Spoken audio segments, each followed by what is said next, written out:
le capitaine Sénès, responsable de l'équipe de sauvetage aquatique, et aujourd'hui je vais vous parler de prévention sur les risques de noyade. Chaque année en France, il y a plusieurs centaines de personnes qui décèdent de noyade et bien souvent ces noyades pourraient être évitées en suivant quelques conseils simples. Tout d'abord, dans les zones naturelles, privilégier les zones de baignade surveillées. Elles sont sécurisées par des agents formés pour la sécurité aquatique et qui vous permettront de vous donner des conseils précieux. Des conseils qui sont également mis en place, notamment avec différentes flammes qui pourront apparaître sur un mât, soit de couleur verte, où la baignade sera surveillée et autorisée, soit de couleur orange. Et dans ce cas-là, il y aura un danger précisé par le poste de secours, mais la baignade sera autorisée et surveillée. Et enfin, la flamme rouge qui interdit la baignade.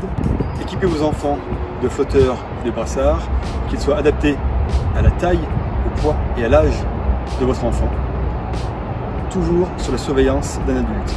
Ne laissez pas plonger vos enfants dans des eaux peu profondes et enfin évitez que les enfants, surtout autour des piscines, courent au risque de chuter et de se blesser gravement.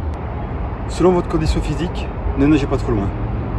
Il est important de connaître ses limites et privilégier les longueurs de plage plutôt que d'aller au large, loin où vous n'avez pas pied.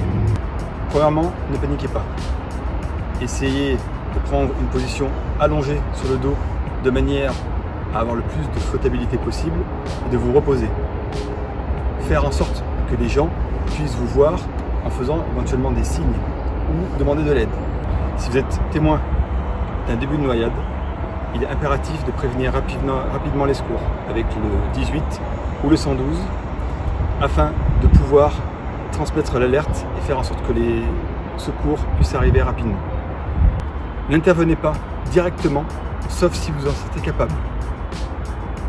Aller chercher quelqu'un qui est en train de se noyer n'est pas chose évidente. Réchauffez-la et mettez-la en position demi-assise. Si elle est inconsciente, mettez-la en position latérale de sécurité.